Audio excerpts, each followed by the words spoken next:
골로새서 4장 7절부터 우리 마지막 18절 말씀까지 우리 같이 한 절씩 교독하시고 18절 말씀은 합독하도록 하겠습니다. 골로새서 4장 7절입니다. 신약성경 328쪽에 있습니다.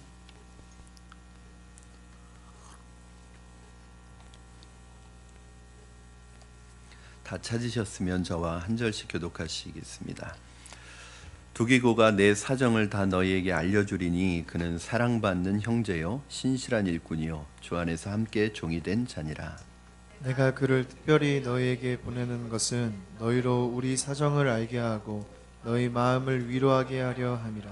신실하고 사랑을 받는 형제 오네시모를 함께 보내노니 그는 너희에게서 온 사람이라. 그들이 여기 일을 다 너희에게 알려주리라.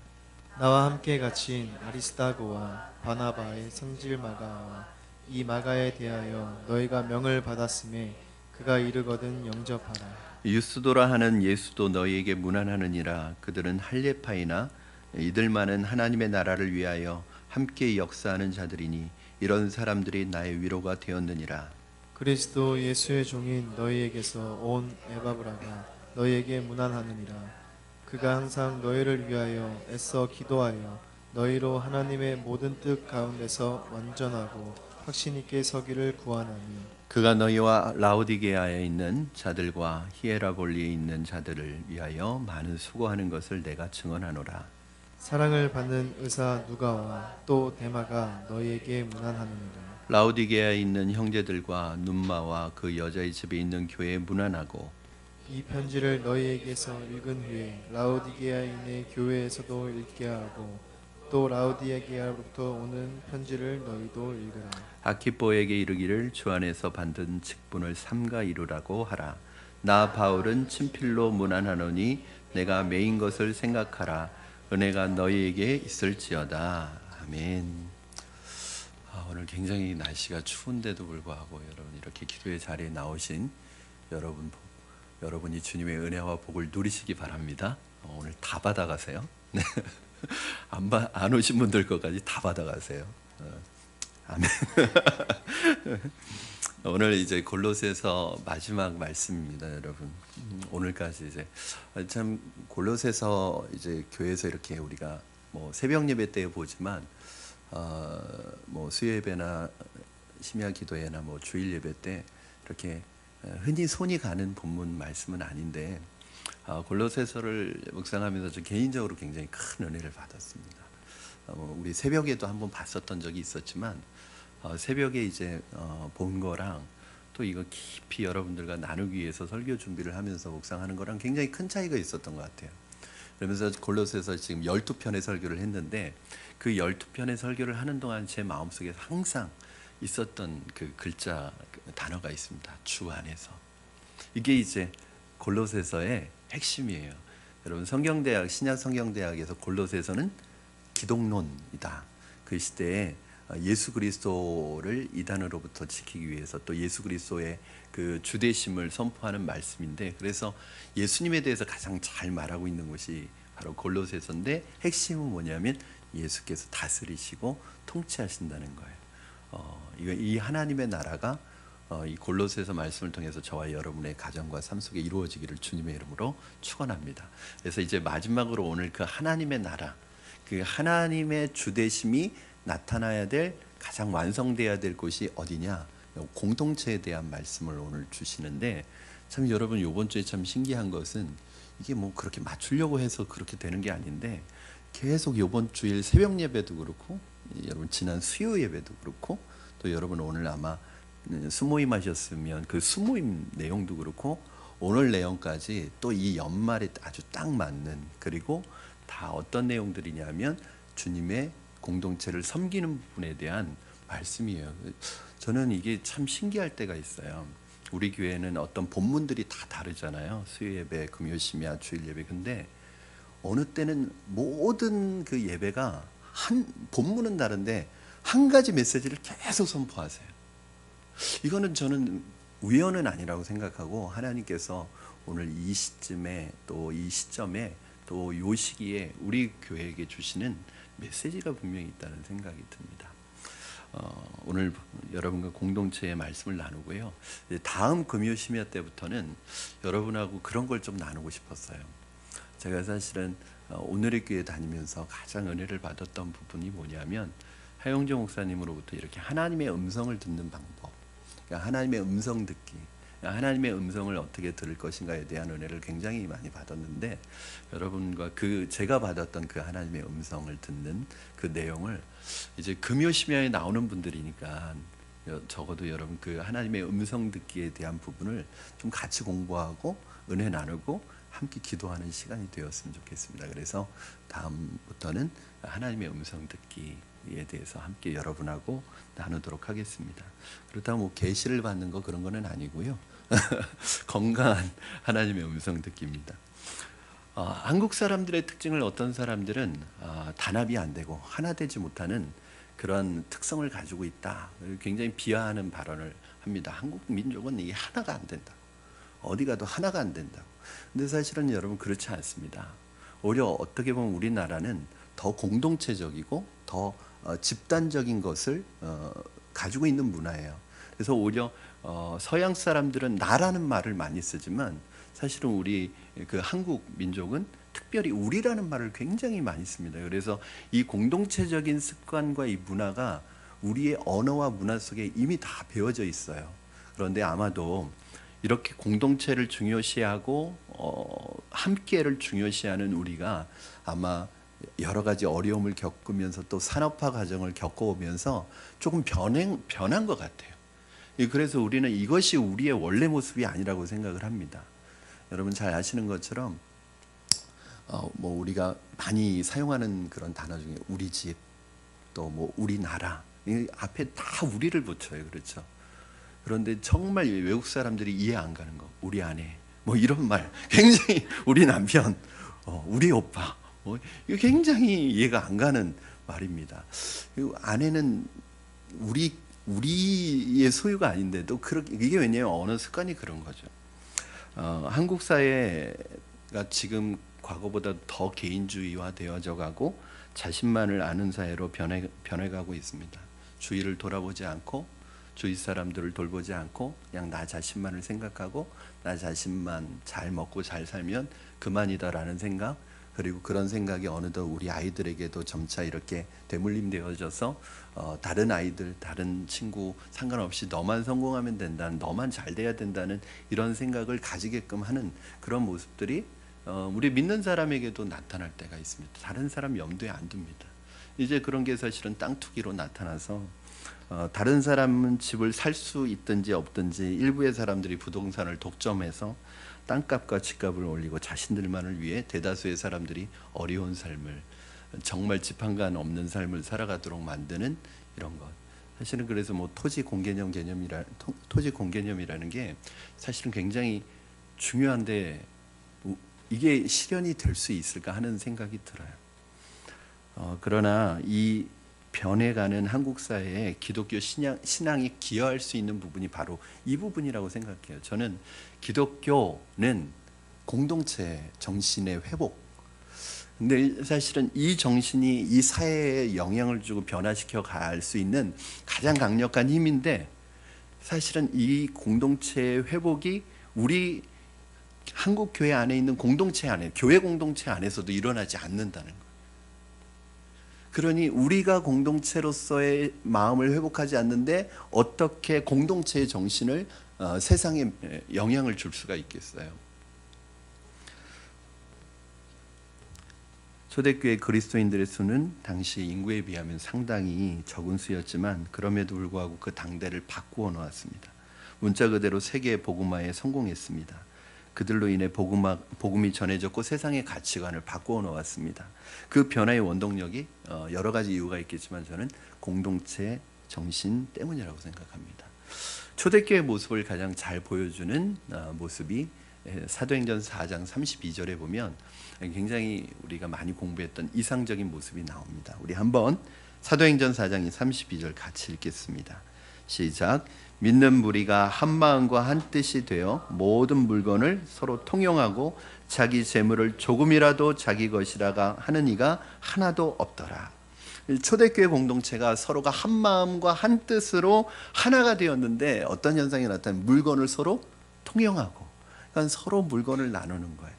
그리고 자기 재물을 조금 더 자기의 것으로 여기지 않고 주장하지 않고 서로 이 재물을 나누기를 시작을 했다는 거예요. 그러니까 많이 가진 자도 남지 않고 없는 자도 모자라지 않는, 사실은 굉장히 이상적인 그런 공동체가 되었던 거예요. 여기에는 항상 이러한 이상적인 아름다운 공동체가 되기 위해서는 헌신하는 사람들이 항상 있는 거죠. 자기의 것을 내놓고 나눌 수 있는 사람들이.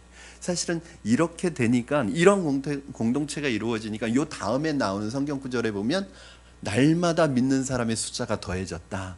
여러분, 정말 이런 공동체가 있으면 그 공동체에 가고 싶겠어요? 안 가고 싶겠어요? 정말 사람들은 스스로 하나 되지 못하는 속성을 가지고 있지만, 정말 그런 공동체가 있다면 나는 그렇게 살지 못하지만 나는 거기 가고 싶은 것이 인간의 또 본성이에요. 본능이에요. 저는 우리 푸른나무 교회 공동체가 작지만 들어가고 싶은 공동체, 함께 하고 싶은 공동체, 함께 들어가서 함께 사랑을 나누고 싶은 이 공동체의 매력이 우리 공동체에 나타나기를 주님의 이름으로 축원합니다. 이렇게 하니까 사실은 이게 여기에서 공산주의 아이디어가 나온 거 아니겠습니까? 그런데 공산주의가 실패한 이유는 뭐예요? 사실은 이게 공산주의잖아요, 그렇죠? 여기에서 아이디어를 얻은 거잖아요. 근데 공산주의가 실패한 이유는 뭐예요? 이거를 강제적으로 정치적으로 하려고 했다는 거예요. 근데 초대교회가 성공할 수 있었던 이유는 정치적으로나 강제적으로 한 게 아니라 이게 자발적으로 사랑의 마음을 이루는 가정 속에서 이루어진 거예요. 그래서 공산주의는 실패했고 초대교회는 성공했던 것입니다. 독일의 사회학자이고 경제학자인 막스 베버가 기독교 윤리가 없었다면 근대 자본주의는 도덕성을 상실한 괴물을 만들었을 것이다, 이런 얘기를 해요.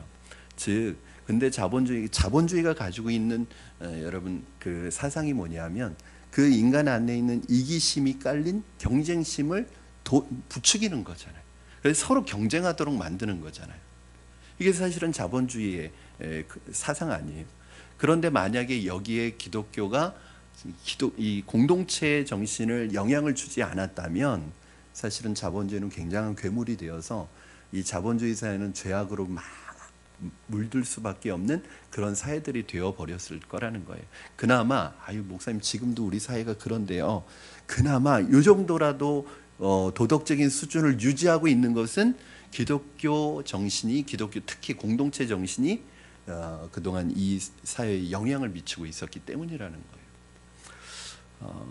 바울 사도는 오늘 본문에서 골로새 교회를 향하여 보내는 편지 마지막 부분에서 많은 사람들의 이름을 언급합니다. 이름이 굉장히 많이 나와요. 여러분이 익숙한 이름도 있고 좀 낯선 이름도 있는데, 왜 바울은 이 편지가 끝나가는 시점에서 이렇게 낯선 사람들의 이름을 많이 언급하고 있는 걸까요? 한 가지 분명합니다. 바울이 분명한 의도를 가지고 쓰고 있는 거예요. 즉 복음의 전도는, 이 복음의 사역은 바울 혼자만으로 이루어진 것이 아니라 수많은 이 동역자들의 헌신과 수고로 함께 이루어진 것이지 나 바울 혼자서 했던 게 아니라는 것을 이야기하는 것입니다. 바울은 특별히 공동체에 헌신했던 동역자 몇 사람의 이름을 언급하는데, 이 동역자들에게 붙은 수식어를 통해서 공동체 정신을 회복하는 구체적인 방법을 말해주고 있어요. 이게 공동체라는 거예요. 그래서 이 수식어를 잘 봐야 합니다. 여러분, 예를 들어서 두기고라는 사람이 제일 처음 나오는데, 이 두기고에 대해서는 뭐라고 수식어를 붙이고 있죠? 함께 종되었다, 이렇게 수식어를 붙이고 있죠. 우리 7절 말씀 한번 같이 읽어볼까요? 시작. 두기고가 내 사정을 다 너희에게 알려주리니 그는 사랑받는 형제요 신실한 일꾼이요 주 안에서 함께 종이 된 자니라. 특별히 종이 됐다는 걸 강조하고 있어요. 또 10절에 보면 아리스다고라는, 처음 들어보시죠? 아리스다고라는 사람이 나오는데, 이 사람에 대해서는 뭐라고 얘기하고 있냐면 나와 함께 갇힌 자 된 사람이다, 이렇게 얘기를 해요. 그러니까 바울과 함께 갇힌 사람, 옥에 갇힌 사람이다, 이 표현을 강조합니다. 아리스다고에 대해서는. 그리고 또 유스도라는 사람이 나오는데, 이 유스도에 대해서는 뭐라고 말하고 있죠? 우리 한번 읽어볼까요? 여러분 한번 눈으로 좀 확인을 해보시면 좋을 것 같습니다.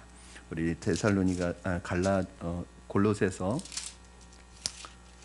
4장 11절 우리 같이 한번 읽겠습니다. 시작. 유스도라 하는 예수도 너희에게 문안하느니라. 그들은 할례파이나 이들만은 하나님의 나라를 위하여 함께 역사하는 자들이니 이런 사람들이 나의 위로가 되었느니라.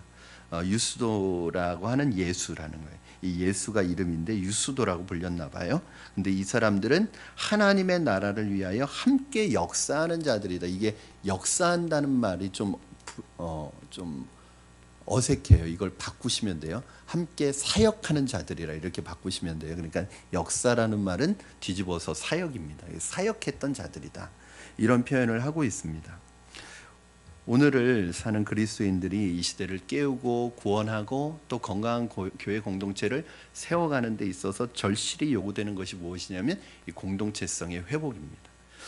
우리는 오늘 골로새서 마지막 부분에서 바울이 동역자들의 이름을 특별히 언급하면서 수식했던 이 부분을 가지고 공동체를 회복하는, 공동체성을 회복하는 구체적인 방법을 배워볼 거예요. 첫 번째 뭐냐? 오늘 함께 공동체를 회복하는 첫 번째 방법, 함께 섬길 줄 알아야 돼요. 함께 섬겨야 공동체가 회복이 된다는 거예요. 첫 번째, 아까 여러분도 봤지만 대표적인 인물이 두기고입니다. 이 두기고라는 이름은 성경에 딱 5번 나옵니다. 그러니까 성경에 5번 나오는 그 부분을 다 찾아보면은 어떻게 돼 있냐면 이 사람은 위대한 복음을 전했다거나 설교를 했다거나 어떤 위대한 업적을 남긴 사람이 아니에요. 주로 이 사람이 했었던 사역들이 뭘까요? 사실은 세상적인 관점으로 보면은 평범한 사람이었습니다. 거의 이 사람이 뭘 했는지 대부분 교회 다니는 사람 모릅니다. 두기고라는 이름을 처음 들어보는 분들도 있습니다. 그 정도로 유명하지 않은 평범한 사람이에요. 그런데 이 사람이 등장하는 그 5번의 성경을 공통적으로 보니까 이 사람이 했었던 것이 일치가 되는 게 있어요. 그게 뭐냐? 바로 바울의 편지를 교회에 전달해 주는 역할을 했어요, 여러분. 즉 지금 이 로마 감옥에서 골로새 교회에게 보내는 편지를 누가 전달해 준 거예요? 어렵죠. 두기고. 자, 그리고 그 골로새 교회에 보내진 편지를 다시 오늘 여러분 아까 읽다 보면 나오는데 다시 그 골로새 교회에서 그 편지를 읽고 그걸 어디로 전달하라고 그래요? 라오디게아에 전달하라고 그래요. 그것을 또 가지고 라오디게아로 교회로 가서 그걸 전달했어요. 또 라오디게아 교회에게 쓴 편지를 나중에 다시 15절 16절 보니까 다시 골로새에 전달하는 역할을 했어요. 그리고 또 이 옥중에서 쓴 서신 중에 골로새서 말고 또 뭐가 있죠? 에베소서, 빌립보서, 골로새서가 옥중 서신이잖아요. 이 에베소서, 이 편지를 이 로마 감옥에서 에베소 교회에 전달해 준 사람도 누구예요? 두기고예요. 여러분 이거 잊어버리시면 안 됩니다. 두기고예요. 그러니까 어떤 한마디로 말하면 두기고는 어떤 사람이었냐면 바울의 편지 심부름꾼이었어요. 아마 우리는 그렇게 생각할 수도 있을 거예요. 그게 뭐 대단한 일이냐고. 뭐가 그게 큰 일이냐고. 그런데 여러분 한번 생각해 보십시오. 만약에 두기고가 없었다면 바울의 곁에서 그 편지를 전달해주는 그 편지를 전달하는 과정이 쉽지 않아요. 여러분 무슨 교통수단이 있겠어요? 그 쉽지 않은 일을 두기고가 하지 않았다면 오늘날 첫 번째는 그 교회에게 바울이 그때 마침 적절하게 주는 교훈과 가르침과 위로를 그 교회들이 받지 못했다고 생각해 보세요. 이거 굉장히 큰 문제입니다. 왜냐하면 골로새 교회 안에 있었던 문제에 대한 해답을 이 바울이 적어서 편지를 보냈는데 만약에 골로새 교회가 이 편지를 받지 못하면 그 문제를 해결할 방법이 없는 거예요. 교회가 혼란에 빠지고 공동체는 무너지게 돼 있어요. 에베소 교회에 있었던 문제를 해결하기 위하여 바울이 이 편지를 보냈는데 그 에베소 교회가 그때 그 시점에 이 편지를 받지 못했다면 에베소 교회가 혼란에 빠질 수밖에 없는 거예요. 첫째는 그 편지를 받은 교회들이 살아났어요. 두 번째는 만약에 이 두기고가 없었다면 저와 여러분이 오늘날 이 옥중 서신을 받아볼 수 없었을 거예요. 굉장히 아마 두기고는 그 당시에 자기가 하고 있는 이 일이 이렇게 중요한 일인지, 여러분 에베소서와 이 골로새서가 성경으로 기록되고 성경으로 우리에게 전해질 정도로 이렇게 중요한 편지 두기고가 알았을까요? 중요하다는 건 알았지만 이것이 경전에 들어올 편지라는 것은 생각도 못했을 거예요. 그런데 두기고가 자기에게 주어진 이 일을 묵묵히 수행한 결과로 우리는 오늘 이 에베소서와 골로새서를 지금 볼 수 있는 거예요. 여러분, 남들이 보기에 하찮아 보이는 일이 결과적으로 하나님 앞에 소중하고 귀하게 쓰임 받았습니다. 우리는 끊임없이 큰 일, 작은 일을 구분하는 습성이 있습니다. 보여지는 일, 생생나는 일, 드러나는 일에는 사람들이 많이 모입니다. 그러나 나타나지 않는 일, 드러나지 않는 일, 표시가 나지 않는 일, 뒤에 가려진 일에는 사람이 많이 모이지 않아요. 사람들도 다 내가 보이는 데서 일하고 싶어요. 여러분, 제가 초등학교 다닐 때 저희 복도, 나무로 된 복도, 그 손걸레 가지고 왁스 가지고 다녔거든요. 이게 필이, 그리고 그거 이제 청소 시간에 왁스로 닦는 거예요. 근데 항상 어디에 많이 애들이 닦아요? 선생님 주변에서 많이 닦아요. 왜? 선생님한테 보이려고. 여러분, 사실은 하나님의 일은 크고 작음이 없습니다. 보여지고 안 보여지고 중요하지 않아요. 크든 작든 중요한 것은 뭐냐면 하나님의 나라는 뭘 통해서 이루어지냐면 크든 작든 내게 주어진 맡겨진 그 일을 묵묵히 성실하게 수행하는 그 사람을 통해서 하나님의 나라가 이루어지게 되어 있습니다. 여러분, 우리가 잘 아는 달란트 비유에 보면은 한 달란트 받은 사람이 나옵니다. 근데 사실은 이 한 달란트라고 하지만 이 달란트, 한 달란트는 적은 액수가 아니에요. 20년 동안 일하지 않아도 살 수 있는 돈입니다. 그런데 5달란트 받은 사람이 이 5달란트를 남겨서 잘 경영을 해서 남겨드렸어요. 그러면 여러분, 한 달란트가 20년 품삯이라고 한다면 5달란트는 엄청난 거예요. 평생 먹고 살 수 있는 그 돈 액수예요. 그런데 하나님께서 그 5달란트 남겨온 사람에게 뭐라고 말씀하시죠? 착하고 충성된 종아. 뭐라고 그러시죠? 그 다음에 네가 작은 일에 충성하였으니 내가 너에게 큰 것을 맡기겠다. 이렇게 이야기했어요. 여러분, 평생 살 수 있는 액수인 5달란트를 남겼는데 작은 일에 충성했다는 거예요. 여러분, 하나님에게 있어서 우리에게 아무리 커 보이는 것도 하나님에게는 아무것도 아닙니다. 그러니까 크든 작든 그것이 중요한 것이 아니에요. 내게 맡겨진 일이 크든 작든 드러나든 안 드러나든 그것이 중요한 것이 아니라 하나님의 나라는 맡겨진 일을 묵묵히 성실하게 끝까지 수행하는 이 두기고와 같은 사람을 통해서 이루어진다는 사실을 기억하시기 바랍니다. 저는 우리 푸른나무교회 성도님들이 내게 맡겨진 일이 크든 작든 보이는 일이든 안 보이는 일이든 드러나든 안 드러나든 인정하든 인정해 주지 않든 칭찬이 있든 칭찬이 없든 주님께서 맡겨진 그 일을 내 자리에서 묵묵히 수행하면 하나님께서 착하고 충성된 종이라는 이 칭찬의 말씀을 저와 여러분들로 이루시고, 더 중요한 것은 저와 여러분들 때문에 하나님의 나라가 세워질 줄로 믿습니다. 이게 굉장히 중요한 거죠. 제가 자주 하는 얘기인데, 한국 사람들은 우리나라 땅덩어리가 작아서 그런지 작은 것에 대한 컴플렉스가 있는 것 같아요. 큰 것을 좋아해요. 작은 것보다 큰 걸 좋아해요. 그래서 우리나라 국호가 뭐예요? 우리나라 이름이 뭐죠? 대한민국이에요. 대한민국. 앞에 대자를 붙입니다. 우리나라 최고 행정수반의 이름은, 직책은 대통령이에요. 그렇죠. 우리나라 최고의 학력 기관의 이름은 대학원이에요. 그렇죠. 우리가 다른 나라에 파송하는 사람을 뭐라 그래요? 대사라고 그래요. 우리나라에 있는 큰 도로는 다 대로예요. 그리고 다리는 다 대교예요. 그렇죠. 교회도 대형 교회를 좋아합니다. 왜 그렇게 큰 것을 좋아하는지 모르겠습니다. 한국 사회가 겪고 있는 문제들의 여러 가지 원인이 있겠지만 작은 일에 대한 성실성에 결여된 부분이 한국 사회가 겪고 있는 중요한 문제 중에 하나예요. 하나님의 나라는 작은 것에 대한 성실성을 통해 이루어집니다. 작은 일을 통해서 서로 섬길 줄 아는 사람, 그것이 얼마나 큰 일인가 작은 일인가 개의치 않고 주님께서 맡기신 그 일을 귀하게 생각하고 성실히 해낼 수 있는 사람, 이런 사람들이 들어갈 때 주의 몸된 교회와 하나님의 나라가 견고하게 세워질 줄로 믿습니다. 자, 두 번째는 함께 고난을 받을 줄 알아야 공동체성이 회복됩니다. 우리 10절에 보면 아리스다고라는 인물이 등장하는데, 이 사람도 신약 성경에 다 찾아봤더니 두기고는 5번 나오는데 이 아리스다고는 몇 번 나오냐면 4번 나옵니다.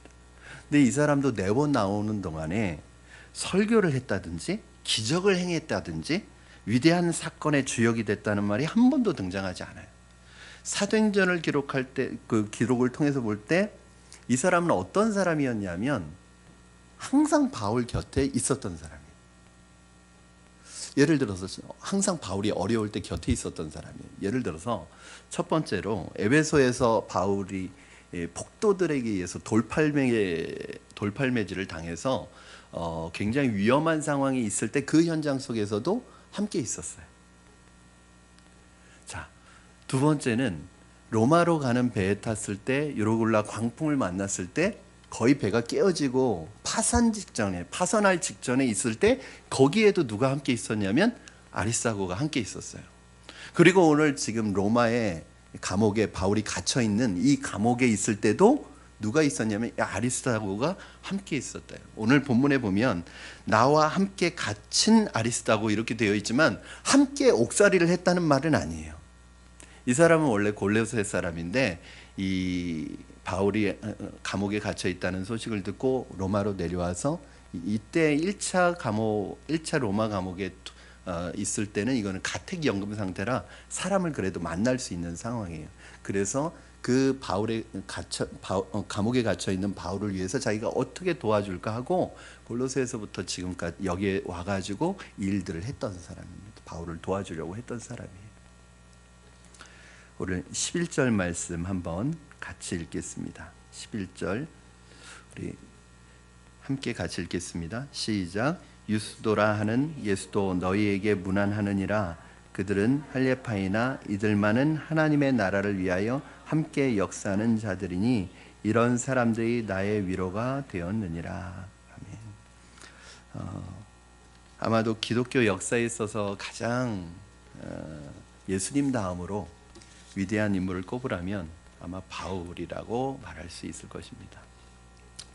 그는 로마 제국을 복음화했고 또 전 세계를 다니면서 복음을 전한 최초의 선교사이고 또 신약 성경의 절반을 기록한 사람입니다. 그가 쓴 로마서나 갈라디아서는 기독교, 오늘날 우리가 배우는 기독교 교리의 뼈대가 되었습니다. 이 바울에게 아마 누가 인터뷰를 하면서 당신은 어떻게 이렇게 위대한 일들을 이룰 수 있었습니까? 라고 질문을 한다면 아마 바울이 이렇게 대답했을 거예요. 아마 나 혼자서는 못했을 것입니다. 여러 번 포기하고 싶었어요. 여러 번 그만두고 싶었고 여러 번 돌아가고 싶었는데 그때마다 내가 이 길을 포기하지 않고 걸어갈 수 있었던 것은 바로 나와 함께 그 고난에 동참했던 이 아리스다고와 같은 이 형제들 때문에 그들로부터 내가 위로를 얻고 그들로부터 힘을 얻어서 내가 이 길을 포기하지 않을 수 있었다고 그렇게 얘기했을 거예요. 여러분, 고난을 함께하는 이런 사람들, 이것이 바로 1세기 바울 선교팀의 위대한 저력이었음을 알 수 있습니다. 여러분, 고통을 나누는 것만큼 큰 공동체성을 보여주는 게, 여러분 보시면 전사님 히터 좀 꺼주세요. 여러분, 너무 따뜻하면 또 말씀 듣기가 안 좋아요. 그렇죠? 따뜻한 바람이 싹 내려오니까 성령의 임재가 오는 게 아니라 이게 온기의 임재가 와가지고 계시권으로 자꾸 빠져드시거든요. 여러분, 제가 무슨 말을 하려고 그랬죠? 여러분, 군대를 이렇게 갔다 오면 왜 동기가 굉장히 친해지는지 아세요? 그냥 같이 입대했기 때문에 친해지는 게 아니에요. 나중에 한 6주 동안 훈련 받는데 자대 이렇게 같이 갈 때 정말 동기들하고 헤어지기 싫어서 그 6주 동안 엄청 같이 고생을 했거든요. 거기에서 오는 그 끈끈한 건 이건 말로 다 할 수 없습니다. 저는 이제 그런 TV 프로를 잘 안 보는데 그 여러분 그런 거 보세요.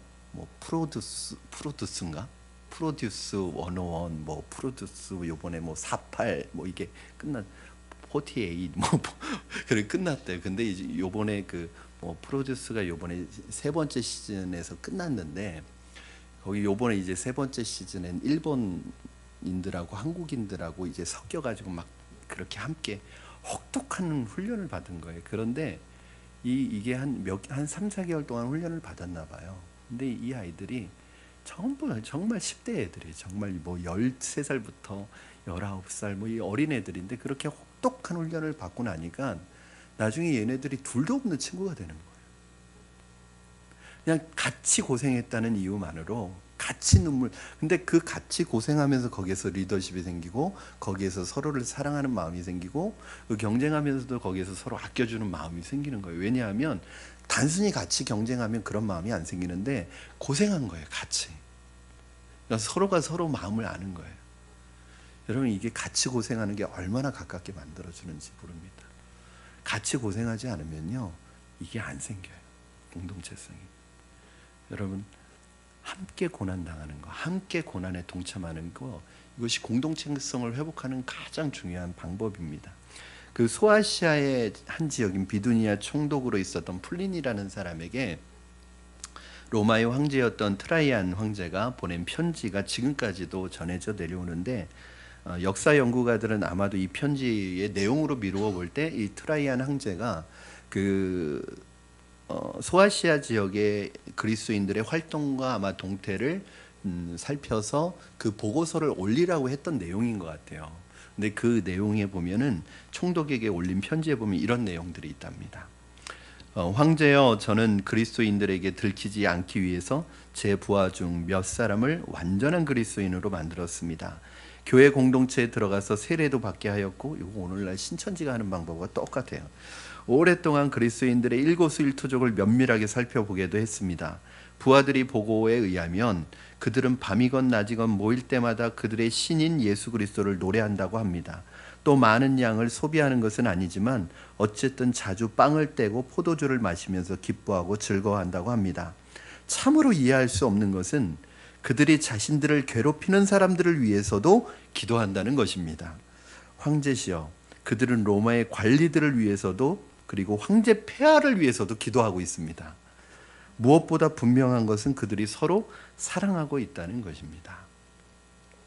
비록 수적으로 적었지만 초대교회가 그 당시 세계를 충격에 빠뜨릴 수밖에 없었던 비밀을 여러분 아시겠죠?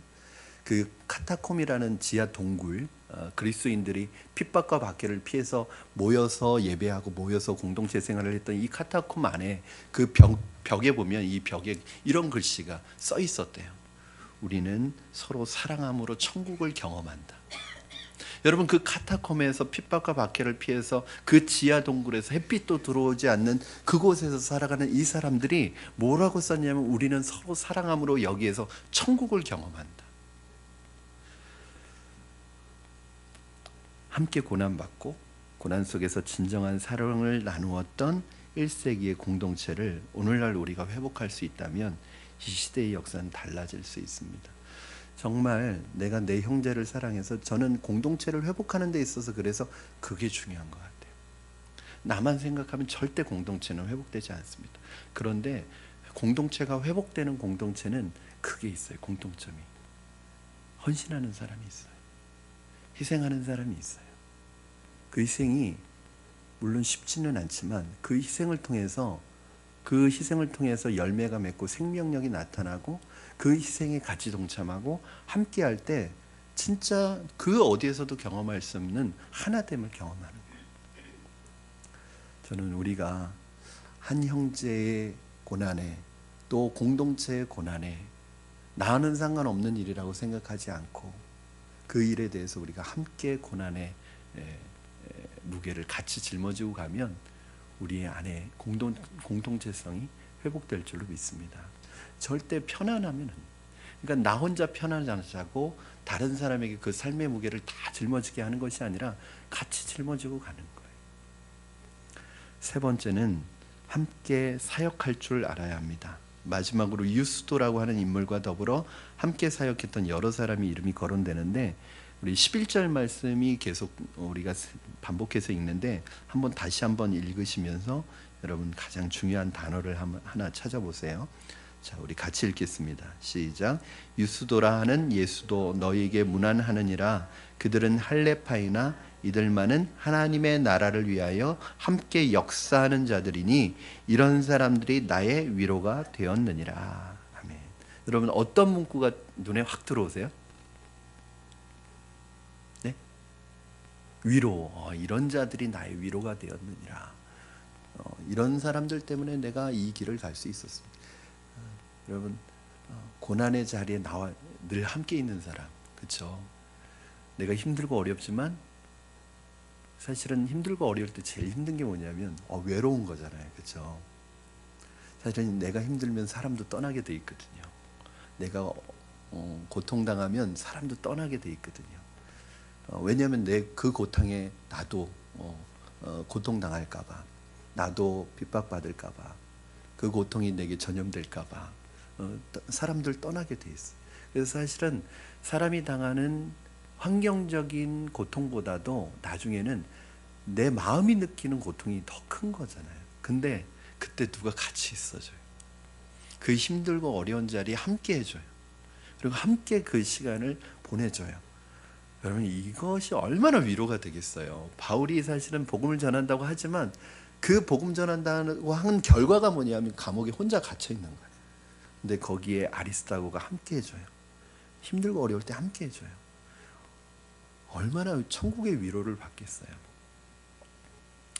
정말 여러분 어려울 때 함께 해주는 사람이 진짜 친구입니다. 그런 사람이 여러분에게 위로가 되는 거예요. 오늘 본문에서 보니까 사실은 그 이후로 계속 사람들의 이름이 나오는데 성격도 다르고요, 배경도 다르고 은사도 각기 다른 사람들이에요. 그런데 우리가 보는 것은 이게 하나가 돼 있는 거예요. 여러분 어떻게 성격과 배경과 은사가 각기 다른 사람들이 어떻게 한 마음으로 함께 사역하는 것이 가능할까? 한 공동체를 회복하는 것이 가능할까? 한 가지만 있으면 가능해요. 그게 뭐냐면 한 가지 목표만 있으면 가능해요. 그러니까 성격도 다르고 은사도 다르고 기질도 다르고 생각도 달라요. 그러나 한 가지만 같으면 돼요. 그게 뭐냐면 한 가지 목표인데 오늘 본문에서는 그걸 뭐라고 그래요? 하나님의 나라를 위하여, 이렇게 나옵니다. 바울은 그들이 지향하고 있었던 분명한 목표가 무엇인지 밝히고 있었는데 그것은 바로 하나님의 나라를 위하는 그들의 목표였습니다. 예수님께서도 너희는 먼저 그의 나라와 그의 의를 구하라고 말씀하셨는데 하나님의 나라를 위하는 이 공동체의 최고의 관심이, 이것이 공동체의 관심이 될 때 공동체는 확실히 다른 공동체가 됩니다. 이따금 지상의 교회가 어려움을 당하는 이유 중에 하나가, 교회는 교회라고 하지만 교회 생활을 하지만 사실은 하나님의 나라를 세우는 것보다 자기 나라를 세우는 데 사람들의 관심이 많고 하나님의 교회의 유익을 위하는 것보다 자기의 유익을 구하는데 사람들의 모든 관심이 있으니 이 하나님의 나라가 이루어지지 않고 오히려 하나님의 영광과 나라가 방해를 받고 지장을 받는 거예요. 우리가 각자의 개성과 성격과 모든 것을 뛰어넘어서 정말 하나님의 나라의 확장을 위해서 우리 자신을 헌신할 수 있다면 교회가 세상에 끼치는 영향력은 실로 엄청날 것입니다. 바울은 이제 하나님의 나라를 위해서 일했던 동역자들을 소개합니다. 그 중에 하나가 마가입니다. 그럼 마가 하면 뭐가 생각나세요? 마가복음 생각나시죠? 네, 맞아요. 이 사람이 마가복음을 기록한 사람이에요. 또 마가 하면 뭐가 생각나시죠? 이 마가가 젊었을 때 바울의 1차 선교여행 때 선교팀에 합류했다가 중간에 돌아가 버렸어요. 힘들다고. 그 다음부터 바울은 그런 거 못 보는 성격이에요. 바나바의 조카였거든요. 바나바와 바울과 이 마가가 선교팀에 합류했다가 떠나가 버리면서 사실은 굉장히 고생을 한 거예요. 그러니까 바울은 이런 불성실한 사람하고는 다시는 일하지 않겠다고 하고, 바나바는 또 뭐라고 그러면 자기 조카니까 한 번 더 기회를 주자고 그래요. 그것 때문에 사실은 갈등이 일어나서 바울과 바나바가 갈라지는 결과로 나타납니다. 그래서 바울은 그때부터 신라하고 다니고 그 다음에 바나바는 마가하고 같이 가게 돼요.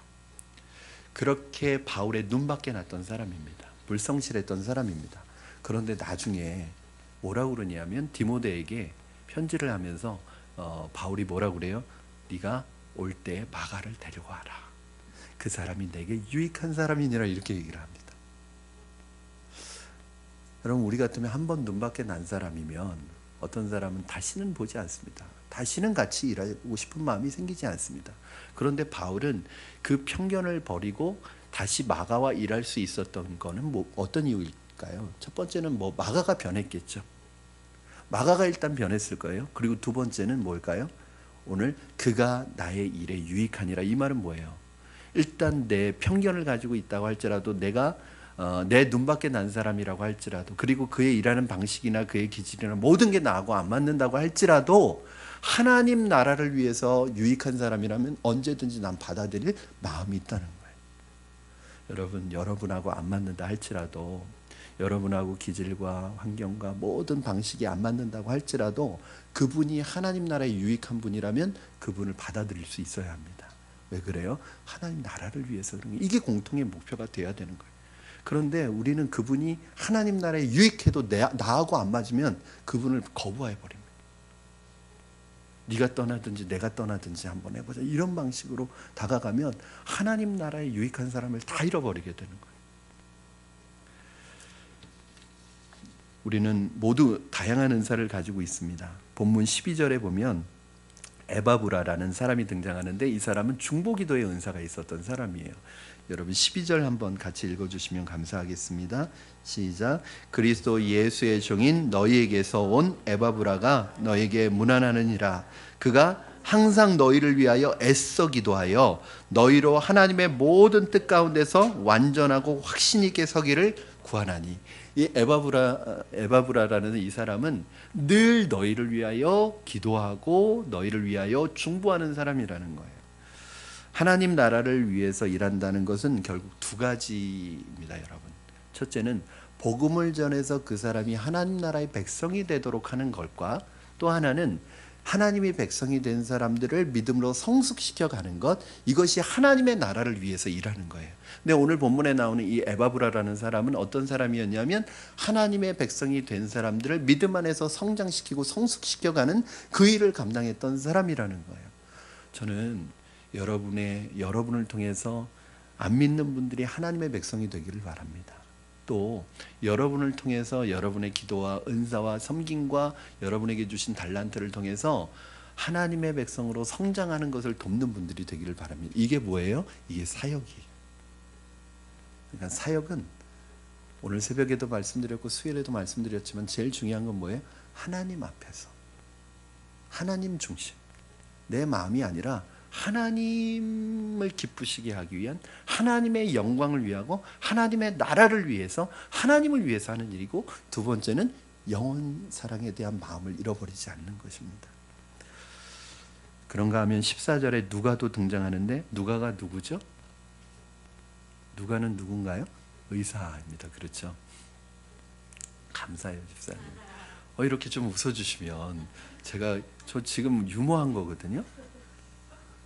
여러분 이제 저한테 적응되실 때도 됐잖아요. 근데 우리 구집사님이 센스가 다 웃어주시잖아요. 그것도 고개를 숙이시면서까지 이렇게 흔들어서 웃어주시니까 제가 얼마나 저 이거 오늘 준비한 거거든요. 비장의 무기로 누가가 누구지? 여러분 이 누가는 의사였는데 자신이 가지고 있는 이 의술을 가지고 선교팀에서 의료 선교를 했던 사람이었습니다. 바울 선교팀의 동역자들은 이러한 다양한 은사와 기술을 가지고 하나님의 나라의 사역에 동참하고 있었는데 그들의 목표는 어디까지나 하나였습니다. 하나님의 나라를 위한다는 것 한 가지였습니다. 여러분 하나님의 나라를 위해 일하기 위해서는 무엇보다도 하나님께 영광 돌리겠다는, 하나님의 영광을 위한, 하나님께 기쁨을 드리겠다는 마음을 잃어버리시지 마시고, 또 더 나아가서는 모든 일의 공로를 오늘 바울처럼 자기에게 돌리지 말고 동역자들에게 돌릴 때 공동체는 아름답게 세워질 줄로 믿습니다. 오늘 바울이 우리에게 오늘 마지막 이 동역자들의 이름을 불러주면서 주시는 메시지는 무엇이냐면 우리 혼자 할 수 없다. 내가 한 것이 아니다. 바로 동역자들이 있었기 때문에 가능하다. 여러분, 푸른나무 교회 김영민 목사가 세운 거 아닙니다. 저는 참 감사한 것은 우리 교회 사실은 개척 멤버로 왔다가 지금은 또 본교회로 돌아가시고 또 어떤 사역을 위해서 나가시고 떠난 분들이 계세요. 근데 사실은 그분들이 지금 없지만 그분들 저 인생에 굉장히 고마운 분들입니다. 가장 교회가 아무것도 없고 힘들 때 정말 교회를 위해서 헌신하고 같이 눈물 흘리셨던 분들이에요. 그분들과 지금도 같이 있지는 않지만 그분들에 대한 고마움은 늘 갖고 있습니다. 그리고 또 여러분, 만약에 여러분이 아니었다면 우리 푸른나무 교회가 이렇게 건강한 모습으로 세워져 갈 수가 없습니다. 그래서 사실은 이 푸른나무 교회가 이렇게 아름답게 세워지는 것은 건물이 아니에요. 여러분 한 분 한 분이 너무 건강하시고 여러분 한 분 한 분이 너무 귀한 분들이기 때문에 여러분들의 그 귀함이 푸른나무 교회의 색깔을 결정하고 있는 거예요. 그래서 여러분들 담임 목사로서 항상 여러분들에게 감사한 마음을 가지고 있고 고마운 마음을 가지고 있습니다. 이 푸른나무 교회가 더 아름다운 공동체로 주님 앞에 쓰임 받을 수 있도록 여러분 함께 공동체를 회복하는 저와 여러분 되기를 주님의 이름으로 축원합니다. 아멘. 우리 이 시간에 같이 기도하겠습니다.